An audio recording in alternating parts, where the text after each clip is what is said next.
Corporate balance sheets typically log health insurance under human resources, a standard static benefit. But that classification masks its actual financial behavior. For businesses that cover their employees, healthcare now functions as a severe, compounding operating expense. When planning annual budgets, executives rely on standard economic indicators to project costs. But the cost of employer-sponsored coverage has completely detached from those economic baselines. This chart tracks the economic disconnect from 2024 into 2025. While general inflation sat at 2.7% and wage growth hit 4%, the average family health premium grew by 6%, reaching nearly $27,000. Because this single line item outpaces both revenue growth and payroll, it directly distorts the unit economics of a workforce. Adding a full-time employee now carries a heavy, unpredictable benefit load that competes directly with base compensation. We can see the impact of this by looking at the ledger of a mid-market company with 100 covered employees, operating at a 5% profit margin. The projected cost for employer-sponsored health insurance is now over $18,500 per worker. If that company faces a 9% healthcare cost trend increase, a standard projection before plan design changes, that single renewal event injects a new, unbudgeted deficit of over $157,000 directly onto the ledger. To absorb that hit without compressing the company's 5% profit margin, the sales team has to generate an additional $3.1 million in top-line revenue. Confronted with a revenue gap of that size during the fourth quarter, leadership teams usually default to defensive tactics. They change carriers, narrow the network, or reduce plan richness. Attacking the carrier rate only manages the specific renewal event. It does absolutely nothing to alter the clinical utilization and claims behaviors actually generating the expense. Treating healthcare as an HR line item guarantees margin compression. Controlling it requires an overhaul of the underlying operational supply chain. To survive that immediate renewal shock, employers routinely pull the most accessible financial lever, shifting financial exposure directly to the employee. This takes the form of higher paycheck contributions, increased coinsurance, and specifically the widespread adoption of single deductibles exceeding $2,000. Looking at this strategy matrix, increasing deductibles and employee contributions immediately reduces the employer's premium subsidy, offering visible budget relief. But that relief is short-term. Pushing financial risk onto the workforce systematically destroys long-term cost control and creates severe employee experience risks. This cyclical flowchart demonstrates the behavioral economic consequence. When an employee faces a $2,000 first dollar financial barrier, workers routinely postpone necessary primary care, prescriptions, and diagnostics to avoid the out-of-pocket expense. Avoided care rarely translates to eliminated care.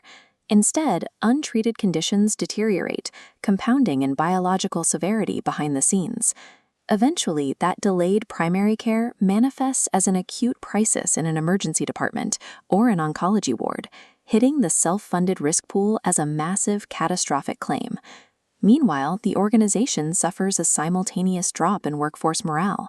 The company is spending more total capital on benefits than ever before, but the staff feels actively penalized. Employees do not evaluate a health plan by analyzing the employer's back-end premium contributions. They judge it entirely by the friction and cost they experience at the pharmacy counter or the doctor's office. Cost shifting creates a temporary illusion of control, but by actively destroying early clinical access, it guarantees higher future claims. You cannot fix a clinical utilization problem with an insurance plan design. To stop the margin bleed, businesses must target the specific medical events inflating the bill. Breaking down that $18,000 per employee cost on this cascading chart reveals two massive threat vectors currently overwhelming risk pools: pharmacy spend and unmanaged chronic conditions.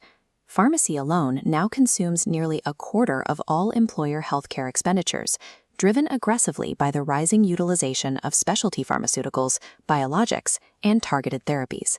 Specifically, the widespread adoption of GLP-1 medications has introduced intense, recurring financial disruption that standard pharmacy contracts were not built to absorb. Parallel to the pharmacy surge is the chronic condition vector. Long-term metabolic, cardiovascular, and musculoskeletal issues, alongside complex cancer diagnoses, generate the highest volume of recurring medical expense. When an employee develops one of these complex conditions, they are left to navigate the fragmented United States healthcare delivery system completely on their own. Without clinical guidance, employees frequently default to the most expensive, least efficient treatment settings.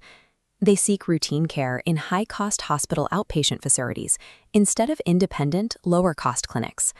When expensive specialty prescriptions are paired with misrouted, high-cost facility visits, the financial damage compounds rapidly. It is mathematically impossible to outnegotiate this level of delivery system inefficiency. Employers must actively intercept and manage these unit costs and chronic risks at the individual employee level. Overcoming these drivers requires a structural pivot, abandoning passive insurance purchasing in favor of an active, year-round health cost management model. This model functions as a proactive operating system built on 5 interdependent pillars, represented here as a unified gear mechanism, designed to intercept claims before they compound. The first pillar is data and risk visibility. Employers must analyze their specific claims trends, tracking emergency department utilization and pharmacy spend months before the renewal packet arrives. The second pillar targets access and navigation. Removing friction drives earlier, cheaper utilization, identifying and treating health risks before they evolve into high-cost claims. Providing immediate, low-cost pathways like virtual urgent care and primary care navigation actively redirects employees away from unnecessary emergency room visits. The third pillar is prevention and behavior change. Generic corporate wellness brochures do not affect claims.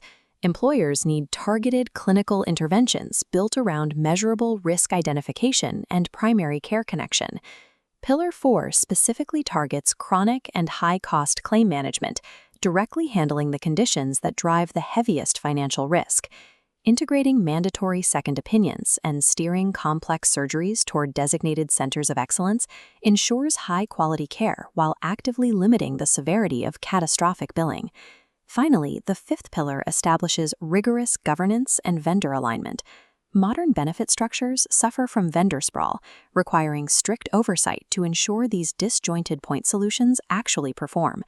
Conducting detailed pharmacy benefit manager audits and enforcing vendor contract guarantees are mandatory steps to eliminate administrative waste and hold the entire system together. A proprietary corporate operating system manages healthcare by systematically intercepting avoidable medical events, providing a more durable solution than a simple insurance renewal. Businesses aggressively monitor supply chain logic, software spend, and payroll continuously throughout the fiscal year. Yet they routinely ignore their second largest operating expense until the fourth quarter renewal period forces a panic. Escaping the compounding escalator requires flattening this chronological flaw. Employers must transition from an annual renewal reaction to continuous, data-driven quarterly governance. At these quarterly intervals, leadership must interrogate specific utilization metrics. They need to monitor exact pharmacy trend lines, tracking the adoption rates and financial impact of specialty drugs in real time.